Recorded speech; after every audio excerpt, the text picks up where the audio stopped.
নমস্কার, কেমন আছেন সবাই? শঙ্করীর স্টোরিতে সব্বাইকে স্বাগত। আজকে হচ্ছে রথযাত্রা। তো বিকেলবেলায় এখন ছেলেকে নিয়ে চললাম একটু রথের মেলাতে। এই যে ছোট ছেলেকে নিয়ে বেরিয়ে পড়েছি একটু রথের মেলাতে। টোটোতে করে যাচ্ছি তো, রাস্তাটা ভেঙে ভেঙে গেছে, সেই জন্য ঝাঁকুনি হচ্ছে অতিরিক্ত, ওই ভিডিওটাও একটু কাঁপছে। কী আর করা, রাস্তা খারাপ হলে তো আর কিছু করার নেই। আর রাস্তায় যা পরিস্থিতি, এই যে জল জমে দেখতে পাচ্ছেন কি পরিস্থিতি, এত পরিমাণে বৃষ্টি হচ্ছে। অন্যান্য বছর কিন্তু এত বৃষ্টি হয় না যতটা এবছর হচ্ছে। আর এই যে কচি কাচারা নিয়ে বেরিয়ে পড়েছে ছোট্ট রথ বানিয়ে। কি ভালো লাগে না এই রথের দিনটাতে? নিজেদের ছোটোবেলার কথাও মনে পড়ে যায়, যখন মায়ের সঙ্গে যেতাম রথের মেলাতে বেড়াতে। কি ভালো লাগতো গিয়ে সেই খাওয়া একটু পাঁপড় আর একটু জিলিপি, মানে জিলিপিটা খাওয়া নয়, কিনে নিয়ে বাড়িতে চলে আসা। আর এই যে পথের মাঝখানে আরেকটি রথও আমরা দেখে নিলাম। এখন চলে যাব হাঁটতে হাঁটতে মেলার দিকে, কারণ টোটোওয়ালা আমাদের এখানেই নামিয়ে দিয়েছেন। বলছেন ওদিকে আর যাওয়া যাবে না, ভিড়। কারণ প্রত্যেকের হাতে একটা করে বাচ্চা আছে, বাচ্চাদের মধ্যে দিয়ে টোটো চালানো তো অসুবিধে, সেই জন্য। পাঁপড় দাদাও একটু হাত নাড়িয়ে দিল, কারণ উনি আগে আমাদের বাড়িতে গ্যাস দিতেন, ওই জন্য ওনাকে মানে আমাদের চেনা, সেই কারণে ওনার সঙ্গে আর কি কথা হয়ে গেল। তা আমরা কিন্তু একটু বিকেল বিকেলই বেরিয়ে পড়েছি, সেই জন্য এখনও প্রচুর ভিড় হয়নি। তবে এখানে প্রচুর ভিড় হয়, যত বেলা পড়বে, মানে যত সন্ধে হয়ে আসবে তত ভিড় বাড়বে। তো আমরা আগে আগেই চলে এসেছি, কারণ 7টার সময় আমার ছেলের পড়া আছে। ও বলল পড়াটা কিছুতেই কামাই করবে না, কারণ আজকে হচ্ছে লাস্ট পড়া। যেহেতু ওর গরমের ছুটি শেষ, আজকে হচ্ছে শুক্রবার, আর রবিবার দিন ও স্কুলে চলে যাবে, সেই জন্য পড়াটা ও কোনো মতেই কামাই করতে চাইছে না। তাই আমরা যেভাবে হোক 7টার মধ্যে বাড়িতে ফেরত চলে যাব। আর ওখান থেকে বেরিয়ে এসে এই যে এখানে আরেকটি রথ রাখা রয়েছে, তো এটাকেও একটু দেখে নিলাম। আর পান কলা কিনে সেটাকেও দিয়ে দিয়েছি রথে। আর রথের চাকাতে একটু প্রণাম করে নিয়েছি, দড়ি ধরে একটু প্রণাম করে নিয়েছি। এবার যদি সম্ভব হয় একটুখানি দড়ি ধরে টানার চেষ্টা করব, যখন রথটা চলতে শুরু করবে তখন। বা যদি পাশে অন্যান্য কোনো রথ আসে তাহলেও হবে। তো চলুন মেলার ভেতর দিয়ে যাই, কারণ সামনেই একটা স্বর্ণকারের দোকান আছে যেখান থেকে আমরা জিনিসপত্র কেনাকাটি করি, সেই দোকানে আজকে হালখাতা আছে। তো সেই জন্যই সামনের দিকে এগিয়ে যাচ্ছি হালখাতা করার জন্য। আর এই যে কাছাকাছি চলেও এসেছি, প্রচুর লোকজন কিন্তু বেরিয়ে পড়েছে। এত তাড়াতাড়ি এত ভিড় হয় না, কিন্তু বৃষ্টি তো, চারিদিকে প্রচুর বৃষ্টি, ওই জন্য লোকজন মনে হচ্ছে আগে আগেই বেরিয়ে পড়েছে আমাদের মতো। এখানে জিলিপি ভাজছে এক দাদা, তো সেখান থেকেও একটু দেখে নিলাম। আর আমরা এখন চলে যাচ্ছি সামনের দিকে এগিয়ে।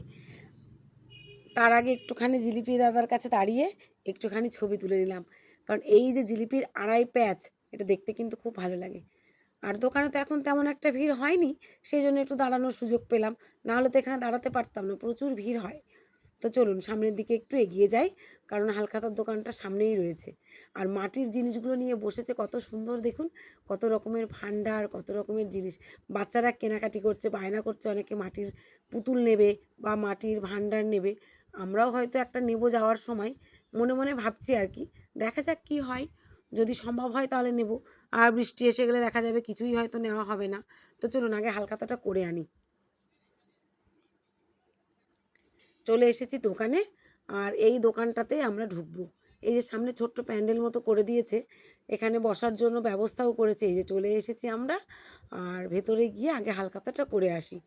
এখানে ছেলেকে বললাম তুই একটু এখানে দাঁড়া, আমি ভেতর থেকে আসছি। ব্যাস আমি ঢুকে গেলাম, আর ও একটু দাঁড়িয়ে আছে বাইরে। হালখাতা করা আমাদের হয়ে গেছে, আর ওখান থেকে বেরিয়ে চলে এসেছি আমরা এই যে মেলার মধ্যে, যেখানে খাবারের দোকান, খেলনার দোকান, অনেক কিছুই বসেছে। কিন্তু আমরা তো বেশিক্ষণ সময় এখানে নষ্ট করতে পারবো না, একটুখানি সময় ঢুকে বেরিয়ে আসব।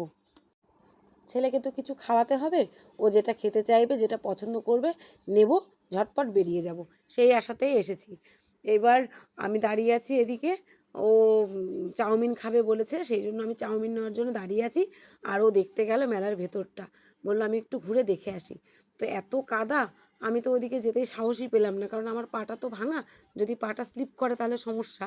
তাই ও নিজে নিজেই ঘুরতে চলে গেল, আর আমি এখানে দাঁড়িয়েই আছি, দেখছি চারিদিকে কোথায় কী রয়েছে। ব্যাস, আর এই যে পাশের দোকানে রয়েছে ফল, এখান থেকে পুজোর জন্য নিয়ে নিলাম কিছুটা ফল। আর এবারে চলে যাব বাড়ির দিকে। বেরিয়ে এসেছি আমরা এই যে মেলার ভেতর থেকে বেরিয়ে এখন রওনা দেবো বাড়ির উদ্দেশ্যে। অনেকেই বসে বসে খাবার দাবার খাচ্ছেন, কিন্তু আমাদের সময় নেই।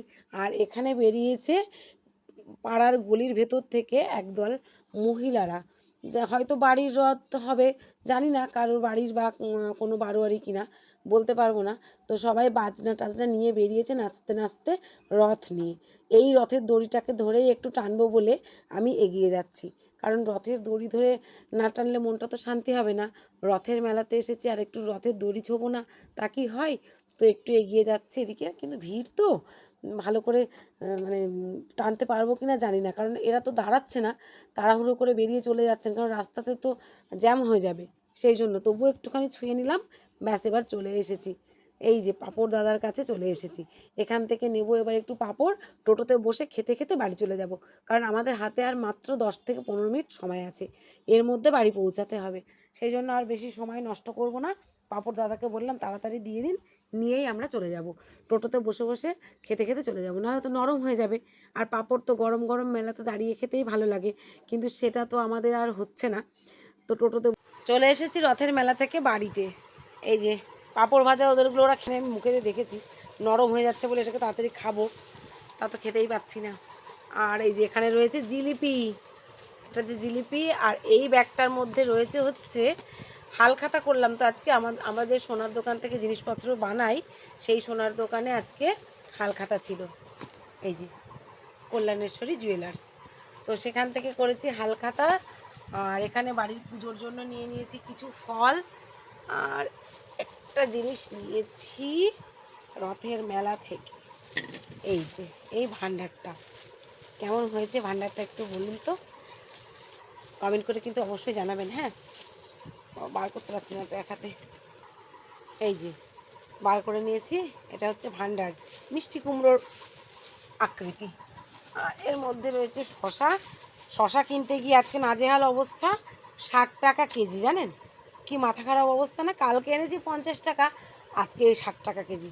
আর এই প্যাকেটটার মধ্যে রয়েছে খাওয়ার জন্য চাউমিন, যেটা আমার ছেলের ভীষণ পছন্দের, তো এটা একটু পরে খাবে। আর ওটাকে আলাদা রেখেছি কারণ এখানে পুজোর ফল টল রয়েছে, তো সেই জন্য। ব্যাস, তাহলে এই হলো আমাদের রথের মেলার সামগ্রী। আর কেমন লাগলো মেলাটি সেটা কিন্তু অবশ্যই কমেন্ট করে জানাবেন। ভালো লাগলে লাইক শেয়ার করবেন, আর আমার চ্যানেলকে সাবস্ক্রাইব করে আমার পাশে থাকবেন। শুভরাত্রি, টাটা সকলকে।